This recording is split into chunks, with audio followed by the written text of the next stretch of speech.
کانا فتح، کانا فتح، کانو فتحو، کانت فتحت، کانتا فتحتا، کن فتحنا، کنت فتحت، کنتما فتحتما، کنتم فتحتم، کنتی فتحتی، کنتما فتحتما، کنتن فتحتن، کنت فتحت، کننا فتحنا۔ اگر آپ پہلی مرتبہ یہ ویڈیوز دیکھ رہے ہیں تو آپ کو بتا دوں کہ اس کورس میں شامل ہونے کے 3 طریقے ہیں۔ پہلا طریقہ تو یہ ہے کہ آپ اسباق کو دھیان سے سنیں، ان میں جو کام دیا ہوا ہے وہ کام آپ کر کے نیچے تبصرہ خانے میں مجھے دکھائیں، میں انشاءاللہ آپ کا کام چیک کروں گا۔ دوسرا طریقہ یہ ہے کہ ڈسکرپشن میں دیے ہوئے لنک پر کلک کریں اور واٹس ایپ میں ہمارے جو گروپ ہے، مردوں کے لیے الگ گروپ ہے، خواتین کے لیے الگ، اس میں شامل ہو جائیں۔ وہاں آپ اپنا کام وائس ریکارڈنگ میں پیش کریں گے اور آپ کا کام وہاں پورا چیک کیا جائے گا، آپ کی رہنمائی کی جائے گی۔ تیسرا طریقہ یہ ہے کہ میرے واٹس ایپ نمبر پر مجھ سے براہ راست رابطہ کریں اور پرائیویٹ طور پر یہ کورس مجھ سے کریں، اور ان ویڈیوز میں جو کام آپ کو دیا جائے وہ کام آپ کریں اور کر کے مجھے پرائیویٹ طور پر واٹس ایپ پہ دکھائیں۔ اب شروع کرتے ہیں آج کا سبق، اور اس سبق کو دھیان سے سنیے گا اور اس میں جو کام دیا گیا ہے وہ ضرور کیجیے گا۔ اگر آپ نے صرف سننے پر اکتفا کیا تو علم الصرف کی مہارت صرف سننے سے کبھی بھی حاصل نہیں ہوتی، آپ کو یاد کرنا پڑے گا اور باقاعدہ آپ کو رٹنا پڑے گا، رٹا لگانا پڑے گا۔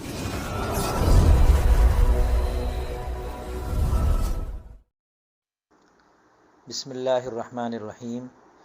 گزشتہ اسباق میں ہم نے پڑھ لیا کہ فعل ماضی کی 6 قسمیں ہوتی ہیں، اور ان 6 میں سے ہم نے 4 اقسام گزشتہ 2 اسباق میں پڑھ لیں: ماضی مطلق، ماضی قریب، ماضی احتمالی اور ماضی تمنائی۔ اب رہ گئیں 2، ماضی بعید اور ماضی استمراری۔ تو اس سبق میں ہم انشاءاللہ ماضی بعید کی گردان کو تفصیل اور وضاحت کے ساتھ سمجھیں گے۔ ماضی بعید کو بنانے کا طریقہ یہ ہے کہ ماضی مطلق کی جو گردان ہے، فتح، فتحا، فتحو، فتحت، فتحتا، فتحن، فتحت، فتحتما، فتحتم، فتحتی، فتحتما، فتحتن، فتحت، فتحنا، اس کے شروع میں کانا کی گردان لگائی جائے۔ اب کانا کی گردان کیا ہوتی ہے پہلے وہ دیکھ لیں۔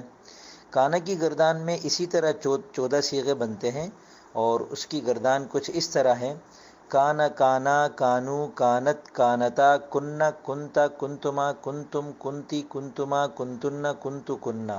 اگر اسے روانی سے پڑھے تو یوں پڑھیں گے: کانا، کانا، کانو، کانت، کانتا، کننا، کنتا، کنتما، کنتم، کنتی، کنتما، کنتن، کنتو، کننا۔ کانا کا ترجمہ ہم کرتے ہیں تھا۔ تو یہاں سے آپ کو یہ پتہ چل گیا ہوگا کہ قرآن کریم میں کانا، کانو، کانا بہت زیادہ استعمال ہوا ہے، تو وہ یہی والا کانا ہے، اور یہ اصل میں تھا کوانا، یعنی الکون مصدر ہے جس کا ترجمہ ہے ہونا۔ جس طرح کرنا، کھولنا، کھانا، پینا، سونا، جاگنا مصادر ہیں، اسی طرح ایک مصدر ہے ہونا۔ تو اس ہونا کی عربی ہے الکون۔ یہ الکون اردو میں بھی استعمال ہوتا ہے، کون و مکان جیسے ہم کہتے ہیں نا، کون کا مطلب ہے ہونا، اور مکان کا مطلب بھی ہے ہونا۔ وہ کیسے ہے وہ ہم انشاءاللہ آگے چل کے جب ظرف زمان پڑھ لیں گے اور اس کا اجوف کا پڑھ لیں گے تو اس میں پھر ہمیں سمجھ میں آ جائے گا کہ مکان کیا چیز ہے۔ مکان تک پہنچنے کے لیے ابھی ہمیں پہلے کئی سارے مکانات سے گزرنا ہوگا۔ تو فی الحال ہم کون کو لیتے ہیں، کون بمعنی کائنات، اور یہ کائنات بھی اسی سے مشتق ہے، اور وہ بھی ہم انشاءاللہ آگے پڑھ لیں گے۔ تو اس کون کا مطلب تھا ہونا۔ پھر اس سے جب ہم نے فعل ماضی کا صیغہ بنایا تو یہ بنا کوانا، جیسے کہ ہم نے الفتح سے فتح بنایا، النصر سے نصر بنایا، اسی طرح الکون سے ہم نے بنایا کوانا۔ کوانا کا مطلب ہوا کہ وہ ایک مرد ہوا، کوانا وہ 2 مرد ہوئے۔ اب یہ کوانا اور کوانا آپ نے دیکھا ہوگا، یا نہیں دیکھا تو میں بتا دیتا ہوں، پوری عربی زبان میں یہ نہیں پایا جاتا، بلکہ اس کے بجائے عرب لوگ کہتے ہیں کانا، کانا، کانو۔ یہاں ایک اہم ترین اصول یاد رکھیں کہ قواعد کے مطابق زبان نہیں بولی جاتی، بلکہ زبان کے مطابق قواعد بنائے جاتے ہیں۔ مطلب عرب لوگ ایسے عربی نہیں بولیں گے، یا قرآن اور حدیث کی عربی لے لیں، کیونکہ آج کل کے عرب نے تو اپنی عربی بدل دی ہے، جیسے ہم اردو والوں نے اردو بدل دی ہے۔ ہر زبان آہستہ آہستہ تبدیل ہو جاتی ہے، اس میں بہت زیادہ تبدیلیاں آ جاتی ہیں۔ قرآن اور حدیث کی جو عربی ہے وہ اس کے مطابق ہونا ضروری نہیں ہے جو عربی قواعد ہوں گے، یا جو عربی قواعد پہلے سے تھے ان کے مطابق قرآن اور حدیث کو مرتب کیا گیا، اللہ تعالیٰ نے اس کے مطابق عربی میں قرآن اتارا، ایسا نہیں ہے۔ بلکہ جو قرآن اور حدیث اور فصحاء اور بلغاء کی جو عربی تھی اس کو سامنے رکھ کر بعد کے لوگوں نے عربی زبان کے قواعد اور گرامر وغیرہ بنائے، اصول و ضوابط مرتب کیے، تاکہ بعد والے لوگ عربی زبان کو اگر سیکھنا چاہیں گہرائی کے ساتھ تو ان قواعد کی روشنی میں وہ فصیح عربی کو سمجھ سکیں۔ تو قرآن اور حدیث کے مطابق عربی زبان بنائی گئی ہے، نہ کہ عربی زبان کے مطابق قرآن اور حدیث کو بنایا گیا ہے۔ یہ اصول ہمیشہ یاد رکھیے گا۔ اب اصول کا تقاضا یہ ہے کہ الکون سے فعل ماضی کا صیغہ بنے کونا، جیسے کہ ہم نے پڑھا کہ سب تینوں پہ زبر لگا دیں تو فعل ماضی بن جاتا ہے۔ لیکن جب ہم نے اہل عرب کو دیکھا، جب ہم نے قرآن کریم کو دیکھا، جب ہم نے حدیث کو دیکھا تو وہاں ہمیں کانا ملتا ہے، وَكَانَ اللَّهُ عَلِيمًا حَكِيمًا۔ تو یہ جو کانا ہے اس کا مطلب یہ ہے کہ جب عرب لوگ کونا جیسا کوئی صیغہ آتا ہے تو وہ کانا کر دیتے ہیں۔ اب وہ کیا کرتے ہیں، اس کو تعلیل کہتے ہیں۔ یہ تعلیلات ہم انشاءاللہ بہت آگے چل کے پڑھیں گے، ابھی بہت زیادہ قبل اس وقت ہو جائے گا۔ بس یوں سمجھ لیں کہ کونا کو کانا کر دیا، ٹھیک ہے۔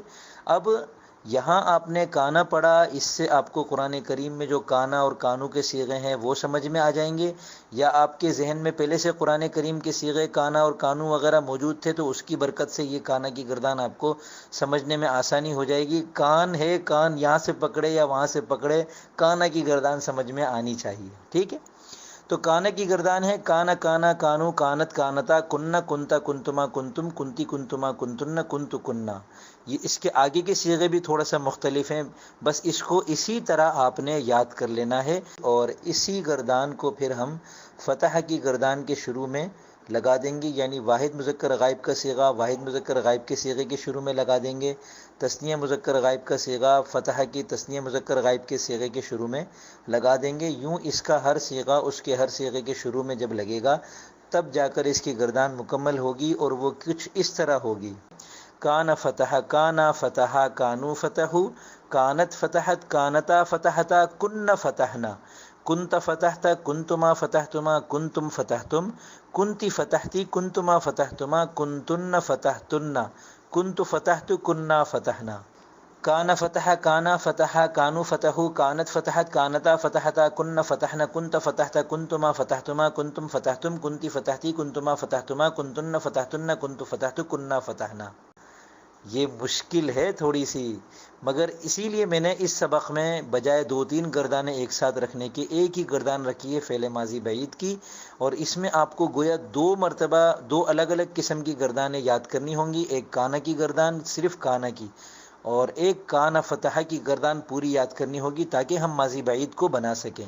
ماضی بعید کی گردان اسی طرح بنتی ہے، فتح کی گردان یا کوئی بھی نصرہ کی گردان لے لیں تو اس سے اسی طرح بنے گی: کانا نصرہ کانا نصرہ کانو نصرو کانت نصرت کانتا نصرتا کن نصرنا کنت نصرتا کنتما نصرتما کنتم نصرتم کنتی نصرتی کنتما نصرتما کنتن نصرتن کنت نصرت کننا نصرنا۔ تو یوں ہم کسی بھی مصدر سے فعل ماضی کی جو گردان بناتے تھے اس کے شروع میں کانا کی گردان لگا دیں گے تو فعل ماضی بعید کی گردان بن جائے گی۔ اب اس کا ترجمہ دیکھ لیں بالترتیب: کان فتح، اس ایک مرد نے کھولا تھا، ان 2 مردوں نے کھولا تھا، ان سب مردوں نے کھولا تھا، اس ایک عورت نے کھولا تھا، ان 2 عورتوں نے کھولا تھا، ان سب عورتوں نے کھولا تھا، تو ایک مرد نے کھولا تھا، تم 2 مردوں نے کھولا تھا، تم سب مردوں نے کھولا تھا، تو ایک عورت نے کھولا تھا، تم 2 عورتوں نے کھولا تھا، تم سب عورتوں نے کھولا تھا، میں نے کھولا تھا، ہم نے کھولا تھا، ہم سب نے مل جل کر اس سبق کو اچھی طرح اپنے اوپر کھولا تھا، یعنی واضح کیا تھا تھوڑی دیر پہلے۔ تو تھوڑی دیر پہلے اگر کہہ دیں گے تو بھی تھا لگانا ہمارے لیے آسان ہو جاتا ہے۔ میں ویسے ہی جملہ بازی بھی کرتا ہوں بیچ بیچ میں تاکہ بات کو سمجھنا بھی آسان رہے اور دلچسپی بھی برقرار رہے، بہت زیادہ بوریت بھی نہ ہو۔ تو اب اس سبق کا پہلا کام یہ ہے کہ کانا کی گردان اپنی کاپی میں لکھ لیں، کانا کانا کانو کانت سے لے کر کننا تک پوری گردان کو زبر زیر پیش کے ساتھ لکھیں تاکہ آپ کو عربی زبان میں زبر زیر پیش لگانا بھی آ جائے۔ دوسرا کام یہ ہے کہ فعل ماضی بعید کی گردان فتح سے جو آپ نے اس سبق میں پڑھی یہ پوری اسی طرح آپ اپنی کاپی میں لکھ لیں۔ تیسرا کام یہ ہے کہ آپ کانا کی گردان کو اچھی طرح یاد کر لیں۔ چوتھا کام یہ ہے کہ کانا فتح سے جو ماضی بعید کی گردان بنائی ہے اس پوری گردان کو آپ اچھی طرح یاد کر لیں۔ اور پھر پانچواں کام آپ کا یہ ہے کہ ماضی بعید کی گردان کو 5 مختلف الگ الگ مصادر سے 200 مرتبہ دہرائیں۔ کام تھوڑا زیادہ دے رہا ہوں، اس کی وجہ یہ ہے کہ پچھلی گردانیں آسان تھی، یہ گردان ان کی بنسبت تھوڑی سی مشکل ہے، تو اس میں آپ کو زیادہ محنت کرنی پڑے گی۔ تو اس میں آپ کو 5 مادے الگ الگ لینے ہیں، ایک الفتح لے لیں، ایک النصر لے لیں، ایک الخروج لے لیں، کچھ بھی لے لیں، سجود لے لیں اور رکوع لے لیں، اور ان میں سے ہر ایک سے ماضی بعید کی گردان کو 200 مرتبہ یعنی 2 تسبیح ہر ایک مادے سے آپ اچھی طرح دہرائیں، اور پھر مجھے یہ سارا کام کر کے بتائیں کہ آپ نے یہ سارا کام کر لیا۔ امید کرتا ہوں یہ ویڈیو آپ کو سمجھ میں بھی آئی ہوگی، پسند بھی آئی ہوگی، اور آج کا جو کام آپ کو ملا ہے وہ یقیناً آپ کریں گے۔ کام کرنے کے بعد یا تو نیچے تبصرہ خانے میں مجھے دکھائیں، میں انشاءاللہ آپ کا کام چیک کروں گا، اور اس کی کوئی فیس نہیں ہے، یا ڈسکرپشن میں دیے ہوئے لنک پر کلک کریں اور واٹس ایپ گروپ کو جوائن کر لیں، اس کی ماہانہ فیس ہے، یا پھر مجھ سے پرائیویٹ طور پر واٹس ایپ پر رابطہ کریں اور پرائیویٹ مجھ سے کورس کر لیں، وہاں مجھے کام دکھائیں، اس کی فیس الگ ہے۔ اب میں اجازت چاہوں گا، فی امان اللہ۔